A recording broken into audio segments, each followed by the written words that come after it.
আসসালামু আলাইকুম রহমতুল্লাহি ওবরকাতুহু।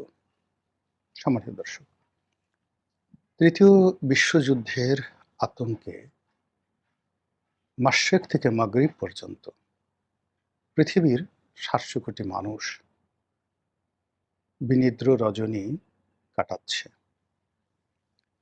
এই মুহূর্তে ইরান, ইসরায়েল এবং আমেরিকার মধ্যে যে যুদ্ধ, এবং ইতিমধ্যে এই যুদ্ধে পরোক্ষভাবে যেভাবে রাশিয়া, চীন, উত্তর কোরিয়া যুক্ত হয়ে গেছে,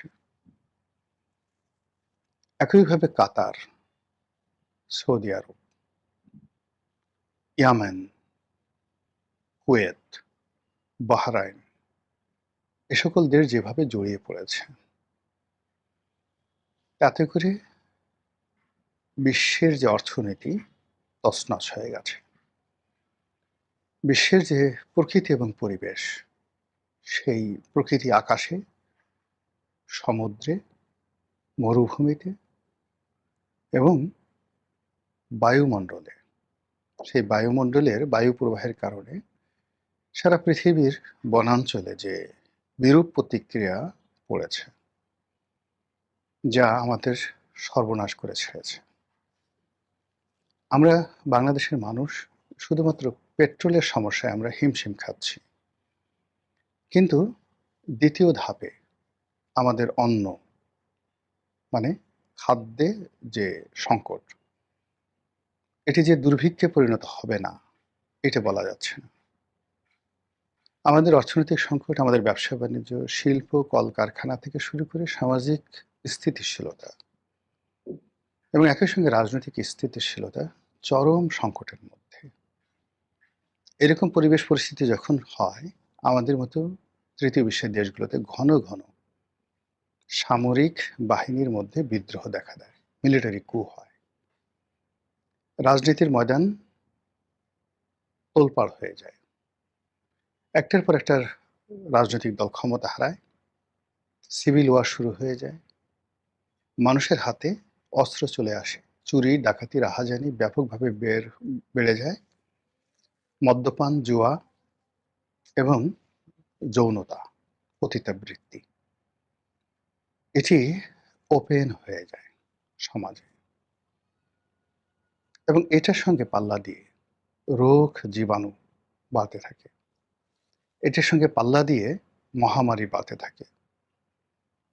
এবং ম্যালথাসের সূত্র অনুযায়ী তখন প্রকৃতি বিরূপ হয়ে আবহাওয়াও চরম ভাবাপন্ন হয়ে যায়।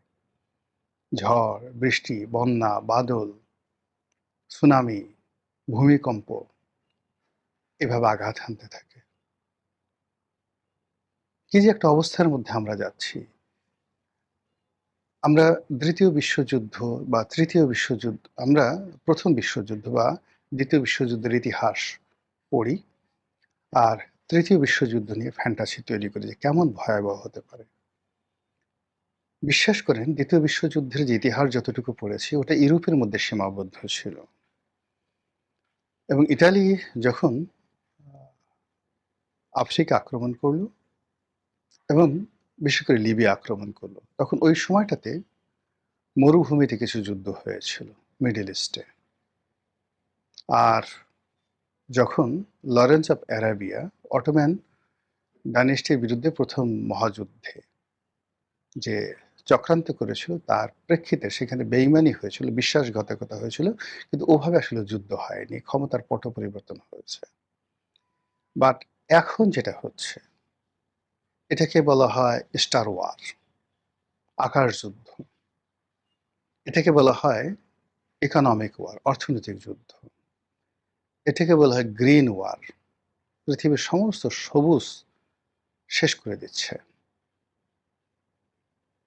এবং এই যে একটা বিশ্বযুদ্ধের যে আতঙ্ক, এটা আমরা দূর করতে পারছি না। এই মনে হয় ইরান যুদ্ধ বন্ধ হয়ে যাবে, এই মনে হয় ইরান বিজয়ী হয়ে গেল, আমেরিকা পরাজিত হয়ে গেল, আবার মনে হয় আমেরিকা বিজয়ী হয়ে গেল, ইরান মাটির সঙ্গে মিশে গেল। কিন্তু কোনোটাই হচ্ছে না।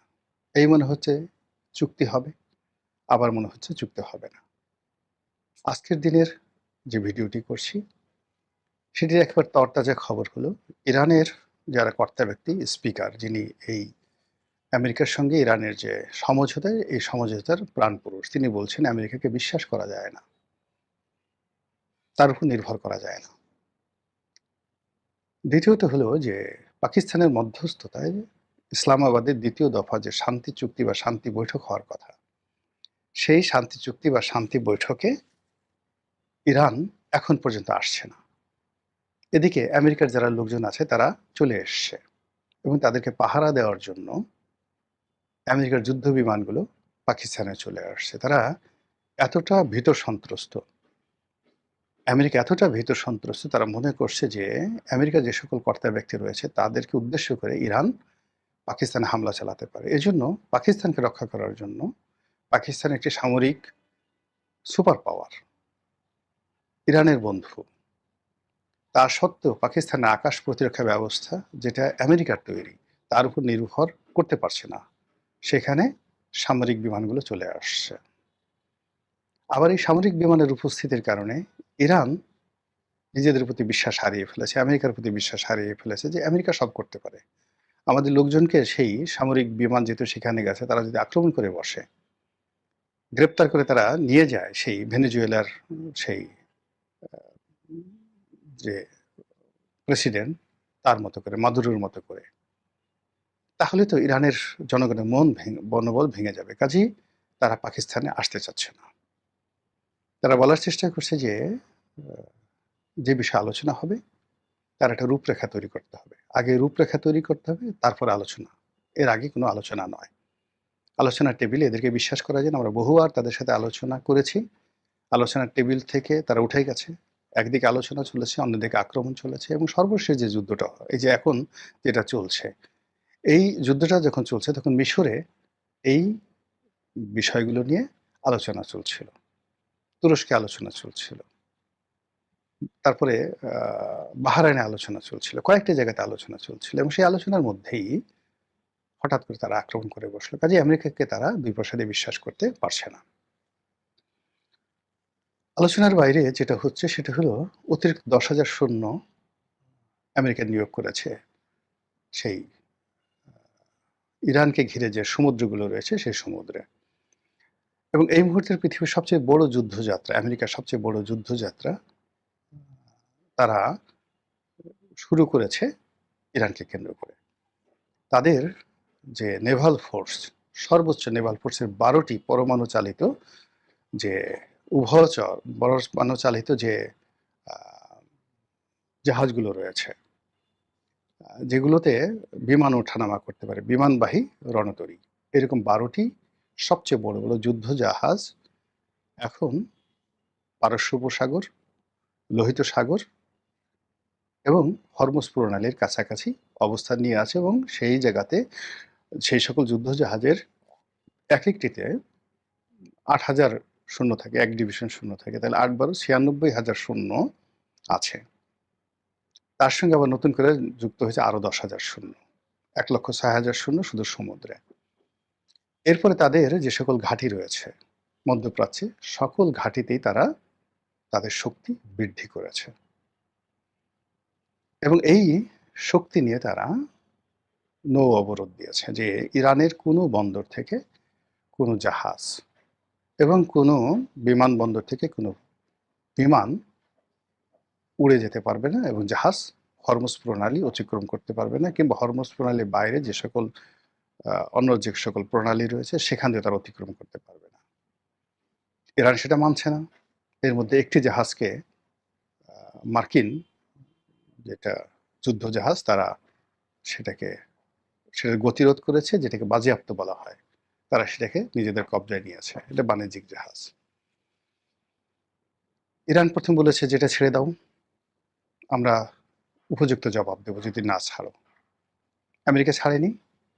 ইতিমধ্যে যে খবর হলো, সরাসরি মার্কিন যুদ্ধজাহাজে ইরান ড্রোনের আক্রমণ করেছে। অন্যদিকে বাব আল মান্থ নামক যে আরেকটি, যাকে বলা হয় সেটা হরমুজ স্ট্রেট বা হরমুজ প্রণালী যেটা রয়েছে, এরকম আরেকটা প্রণালী রয়েছে বাব আল মান্থ ইয়ামেন দিয়ে। ইয়েমেনের হুতি বিদ্রোহীরা তারা বলছে যে যদি পরিস্থিতি এমন হয় তাহলে তারা বাব আল মান্দ বন্ধ করে দেবে। অন্যদিকে লেবাননের যে হিজবুল্লাহ তারা উপর্যুপরি ইসরায়েলের উপর আক্রমণ চালিয়ে যাচ্ছে। ইসরায়েলের লক্ষ লক্ষ মানুষ রাজপথে নামছে যুদ্ধ বন্ধের জন্য এবং সরকার নেতানিয়াহু সরকারের বিরুদ্ধে তারা ক্রমাগত বিক্ষোভ চালিয়ে যাচ্ছে। আমেরিকাতে যে বিক্ষোভ শুরু হয়েছিল সেটা আপাতত বন্ধ হয়েছে, কিন্তু ডোনাল্ড ট্রাম্পের পাগলামো রীতিমতো বেড়ে গেছে এবং তাকে মনে করা হচ্ছে যে তিনি মানসিক ভারসাম্যতা হারিয়ে ফেলেছেন, অনেকটা হিটলার হয়ে গেছেন। এই অবস্থাতে ইরান যুদ্ধের ভবিষ্যৎ কি, ইসরায়েল যুদ্ধের ভবিষ্যৎ কি, পৃথিবীর ভবিষ্যৎ কি, আমাদের ভবিষ্যৎ কি, এটা নিয়ে আমরা যেভাবে ভাবছি আমেরিকা, ইউরোপ, আফ্রিকা, মধ্যপ্রাচ্য, রাশিয়া সবাই ভাবছে। এবং এই বিস্তীর্ণ অঞ্চলের সকল মানুষ, বললাম তো যে পৃথিবীর ৭০০ কোটি মানুষ, তারা একই সঙ্গে যেভাবে চিন্তিত হয়ে পড়েছে এমন দৃশ্য ইতিপূর্বে পৃথিবীতে কখনো রচিত হয়নি। চেঙ্গিস খান পৃথিবী তছনছ করেছে, কিন্তু একটা নির্দিষ্ট এলাকার মধ্যে সীমাবদ্ধ ছিল। যে এলাকায় যুদ্ধ হতো ওই এলাকার বাইরে তেমন একটা এর ছায়া পড়তো না। এমনকি কোনো যুদ্ধের কারণে সারা পৃথিবীর অর্থনীতি কিন্তু কখনো দেউলিয়া হতো না। কিন্তু এইবারেই প্রথম সারা পৃথিবী